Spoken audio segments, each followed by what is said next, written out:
You're listening to the Public Health Entrepreneurs Podcast with your host, Dr. Charlotte Huntley. Greetings, everyone, and thank you for joining me on this episode.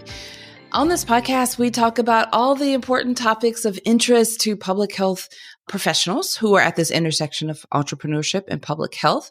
And I'm excited that you've decided to join us on this episode or any episode. I'm always happy about that.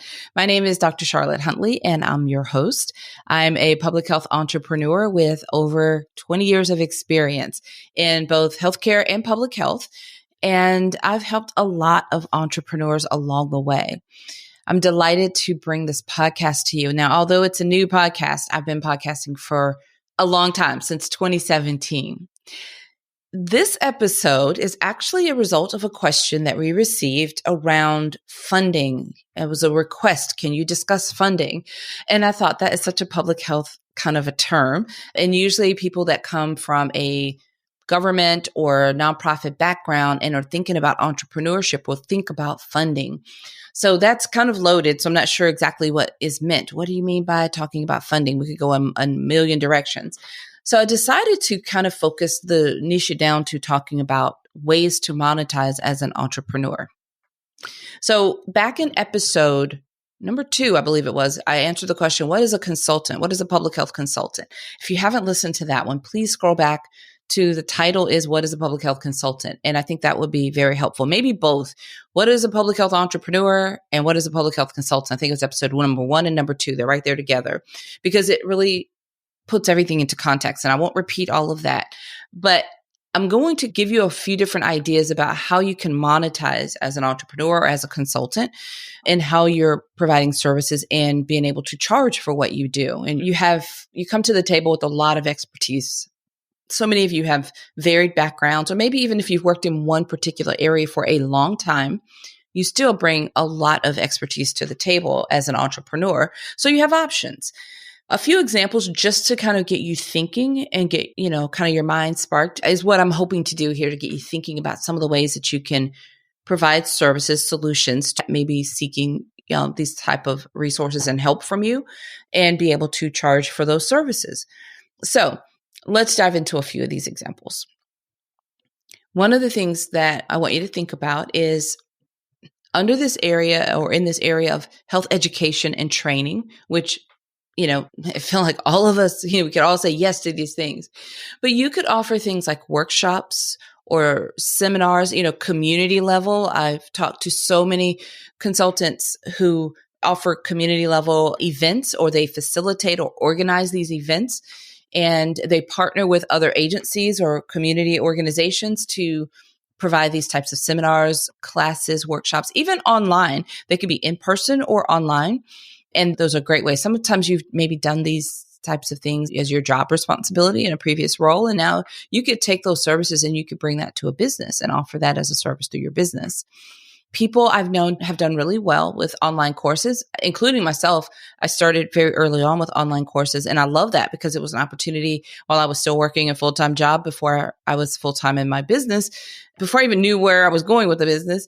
But people were asking about coaching services, and I would meet one-on-one, but I found that to be not really sustainable for me in the schedule that I had. So courses worked really well. It gave me an opportunity to put that in some of this, especially when a lot of people are asking the same types of questions in my business coaching sessions or career coaching sessions.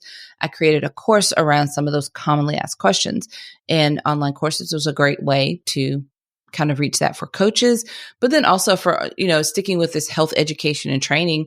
If you partner with organizations that want to teach or train members in the community or even their workers, you can provide online courses for these organizations or in partnership with these community-based organizations for the purpose of health education, or like I said, training if it's like for the employee or team members. You can also focus on, I like this, my background is healthcare and public health. So I always look for these opportunities and I gravitate to these opportunities to bring those together. So you can partner with healthcare as a public health professional to create and deliver really robust solutions that pull together the healthcare and the public health elements into these really robust solutions.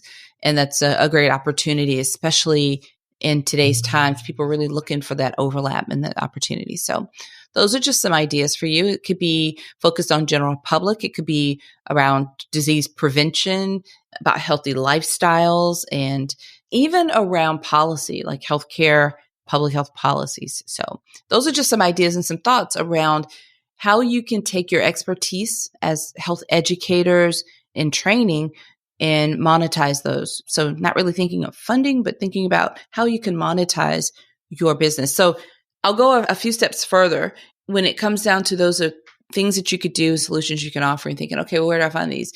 You can start going down directly with connections and relationships you already have with government organizations and these community-based organizations. Have those conversations that could lead to sales, conversations where you provide a proposal and you agree on the terms and you have a contract and you do the work. That's one route.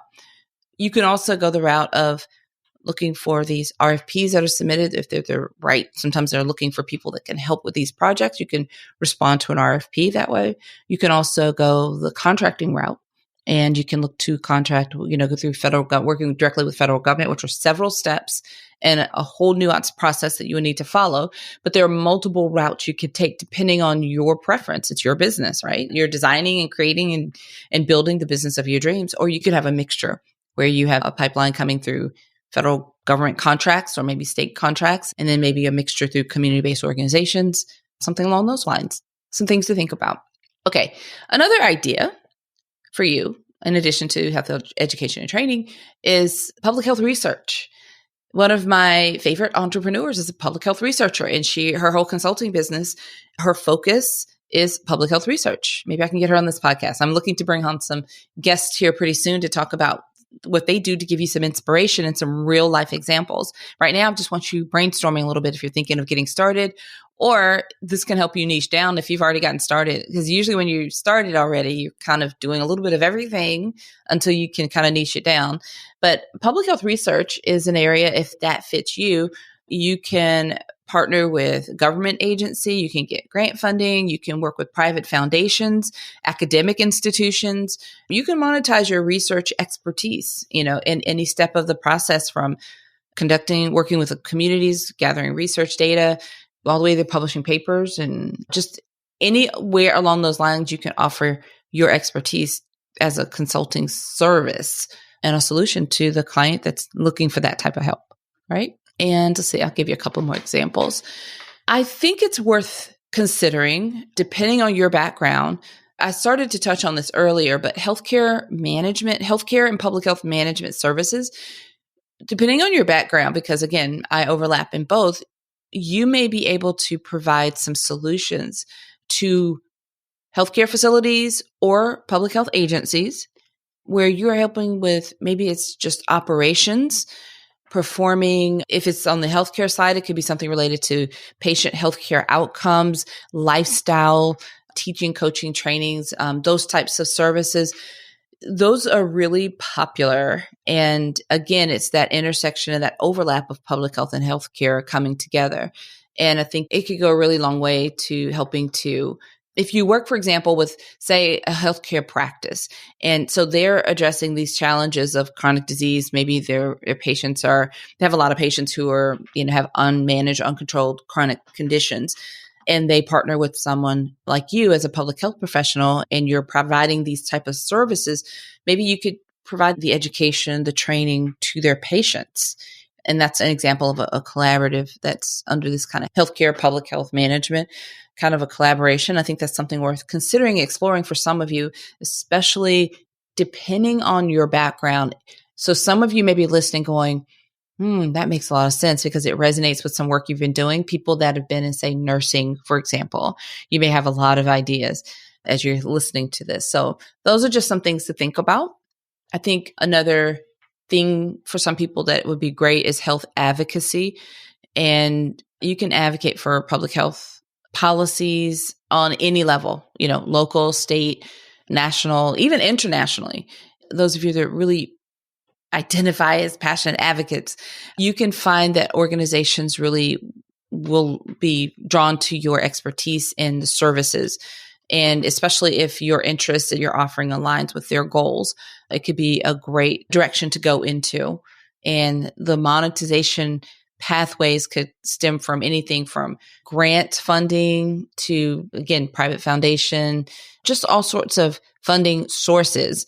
But the key is that your solution and the work that the service that you're providing to that organization, they will have the funding sources. So you're just contracting with them. They will get, they may be funded through, say, a federal grant, but when you contract with them, then they're going to pay you for whatever your fee is for the services that you're providing.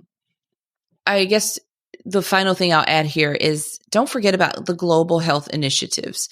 I think that there's such an opportunity for engagement in international public health opportunities and projects, both not just across directly with other countries, but even thinking about within the United States or wherever your country is, if you're listening from another country, there's the opportunity because of how global people are traveling, coming and going all the time. So if you're in, say, a large city, say like New York City or Washington, D.C., those are very global cities. So you can bring these opportunities and you can look for these opportunities for global health initiatives within even a city here. I know of an entrepreneur who is really looking to target immigrants in her city, and she lives in one of the northeastern states of the United States. So even within your country, you can look for these global health initiatives or opportunities because those challenges are real and the opportunities are there. And I think you may have to get creative in how you search for them. But if that is part of your background or training or part of your passion, then that's certainly an area that you can target for consulting services. So I hope this gives you some ideas, some bits of inspiration, some things to think about. And as a reminder, I mentioned this previously, but we do have a Mastermind Group program, and it is exclusively for public health entrepreneurs where we work together online and also gather together in person for a 2-day retreat, and it happens twice a year. We've had entrepreneurs travel from the UK, from all over the US, and we've even had member travel from Guam to attend our in-person retreats. They are absolutely delightful, wonderful, impactful. You walk away with such an abundance of support and encouragement and inspiration. You're ready to hit the ground running, clarity, answers.